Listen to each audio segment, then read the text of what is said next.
Based on the findings of this high-risk organization, we want to launch an on-site examination to take a closer look. In this portion of our demonstration, we'll review our out-of-the-box on-site inspection process. We'll be walking through this process in both our web portal and designer facility. To begin, let's start back in our designer facility. To begin, the inspection supervisor will launch the process and complete an inspection memo. This memo will have the date of notification, the name and risk rating of the organization being inspected, as well as the inspection team alongside the scope and objectives. Once this form is submitted, the process will go through an automated decision based on the risk rating of the organization. If the organization has a low or a medium risk rating, it will go down the path to the right. If it has a high risk rating, it will follow the path below. Initially, each path is similar in that a notification is sent to the inspected organization, a PDF copy of the notice is provided, and they are required to fill out the pre-inspection form. Once this form has been submitted by the entity and approved by the inspection team, it will generate a transaction form for the on-site inspection team to enter notes regarding high-risk transactions. After this form has been submitted, the fieldwork phase begins, and this is where the process differs. As you can see, organizations with a low or medium risk rating have far fewer fieldwork tasks than an organization with a high risk rating.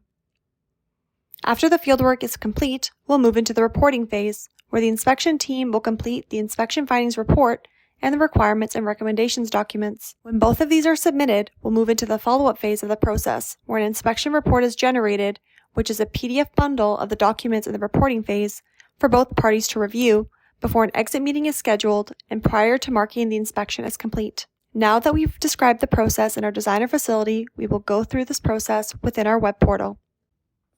Back within the web portal, I'll be logging into the system as an inspection lead user from a central bank. Once logged in, we'll navigate to the New Request tab. Here, we can select the organization we'll be conducting the on-site inspection against. To start the process, we'll select the on-site inspection from the list. This will launch an initial form for the inspection lead to generate their inspection team. First, we'll choose a team lead and team members.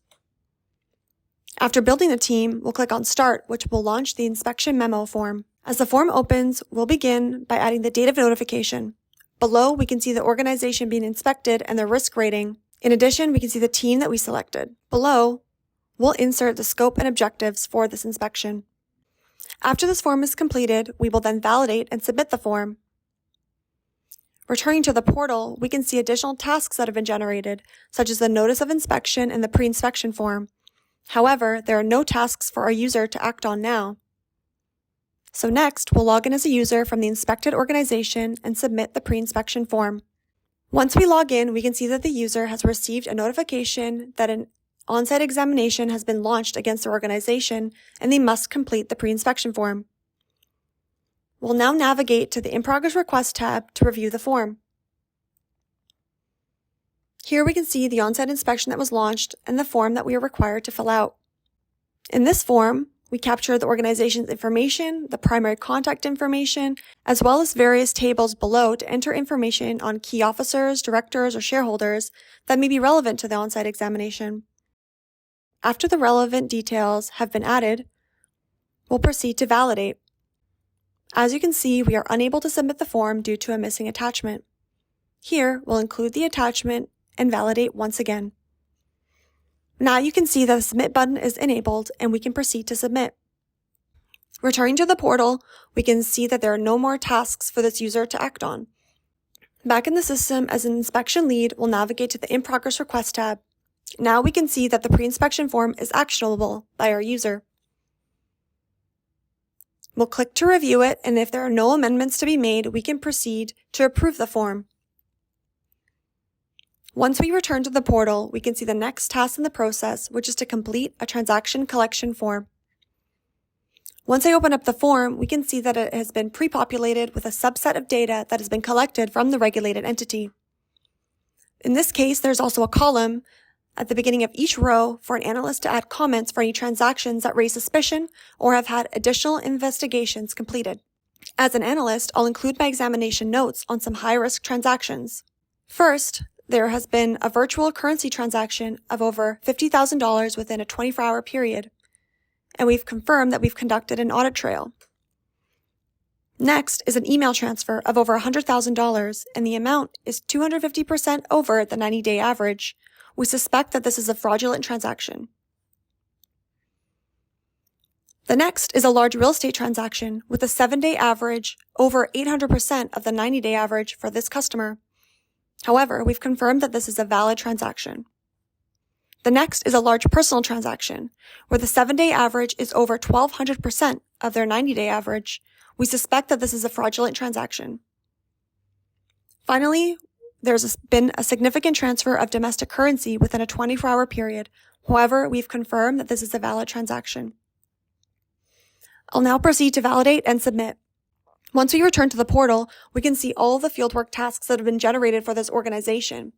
As this organization had a high risk rating, many fieldwork tasks have been generated. There are 2 ways to progress from this stage. First is by completing each individual fieldwork task that has been generated, or second, by marking the fieldwork in progress task as complete. This task works as a catch-all to quickly state that all information has been completed. We'll mark this as complete and progress to the reporting phase. After marking that step as complete, we can see 2 reporting forms that have been generated. First, we'll open the inspection findings report, and to begin, we'll include an executive summary. Next, we'll enter the fieldwork that we conducted and copy our findings from this task. We'll also enter the impact of the fieldwork on the investigation. Below, there is a comment box to include any additional information that's necessary. We will now proceed to validate and submit this form. Returning to the portal, we can see that the next step is to complete the requirements and recommendations document. This form captures conditions, limitations, remedial actions, and requirements for the inspected organization. Here we'll include the conditions. Next, we'll include a limitation for Alliance Capital. You'll notice some of these items have a date associated with them to mark the deadline for completion. Now, we'll include the remedial action as well as its associated date. Finally, we'll include our recommendations. After submitting this form, we'll enter the follow-up phase of the on-site examination. Here we can see the inspection report has been generated. This is a PDF bundle of both the inspection findings report and the requirements and recommendations documents. Back within the web portal, we can now see that the exit meeting task has been generated. However, before we schedule this meeting, one other item we can do with our business process is add ad hoc tasks at any stage. These can be meetings, milestones, payments, or additional documents that require more information. In this case, we've levied a fine against Alliance Capital, so we can include a penalty to the process. After setting up the payment task and once it is saved, here we can see the payment has been generated at the bottom of the list. Next, we'll proceed to schedule the exit meeting. Here, we'll enter the date and time of the meeting as well as who will be attending. After setting up the meeting, we can see the inspection complete task appear. Assuming the on-site inspection has been completed and follow-up has been conducted, we can mark this step as complete, ending the on-site inspection process. Thank you for watching the SQL Power Suite demo. If you have any questions or would like to explore the solution further, please contact us by email at info@sqlpower.ca or visit our website.